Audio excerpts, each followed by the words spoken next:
Welcome back everyone to game 44 of a First Book of Morphy. I want to cover Paul Morphy versus Ernest Morphy with the Evans Gambit.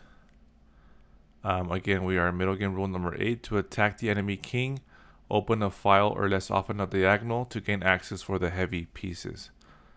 So let's go ahead and go to the game.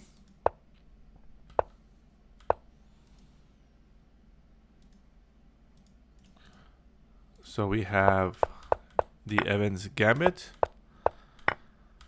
with bishop a5, white castles, and here bishop captures c3. And here the author comments on this move that white trades an unmoved knight for a bishop that black has moved 4 times. So this entails a great loss of time for black. Black moved the bishop 4 times and now is going to trade that piece. White just recaptures. And here we see bishop a3, d6.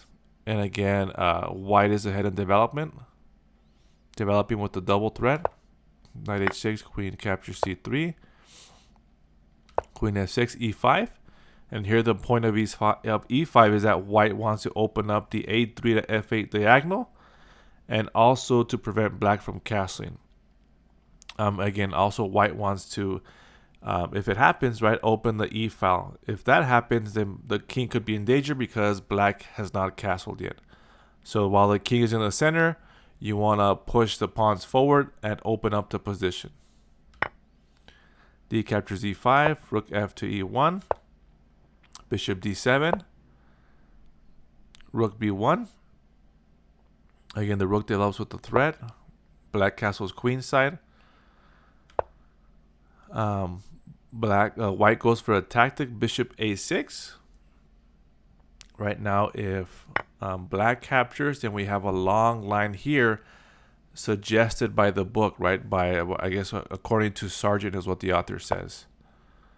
So let's go ahead and go through the line here the book suggested. Then that this is winning for white.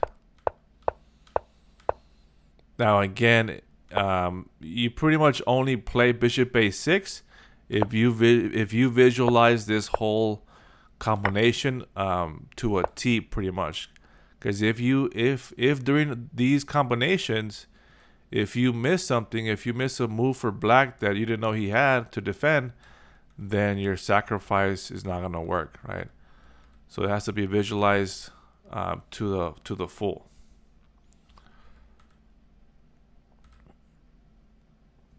Now again, black played knight a5, rook e to c1. Now here,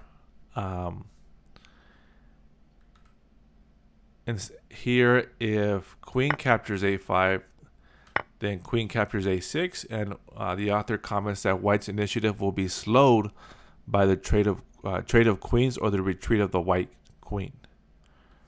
Right. So therefore, that is why white does not capture on a5 and plays rook e to c1, bishop to c6. Now here we see that this bishop blocks the queen from the bishop. Right. So now queen captures a5. B captures a6, queen captures a6, king d7. Rook captures c6, queen f5, rook captures c7 check, king e8, queen c6 check, queen d7, rook b8, queen captures c6, rook e7 check, king f8, rook captures d8 check, queen e8, and then rook e captures e8 checkmate. So let's recap real quick.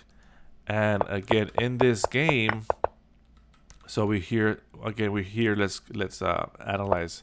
So black moves the bishop once. White makes a pawn move, right? So makes sense that black moves the bishop twice. White makes another pawn move, okay? So now black retreats to a5. Now white makes another pawn move to the center.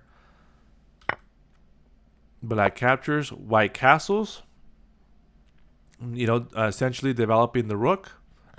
Now the rook is going to get connected once the knight develops, the bishop on c1 develops, queen d1 moves out of queen d1 square.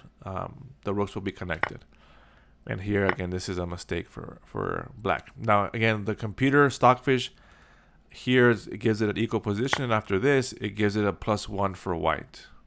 So, and this is a mistake, and according to Stockfish.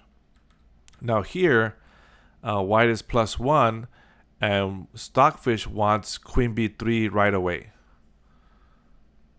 After bishop a3, it gives it an equal position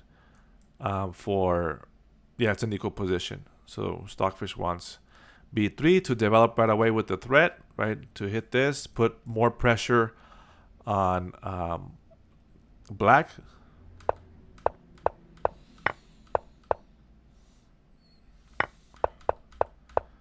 And here with this move, this is a blunder according to Stockfish.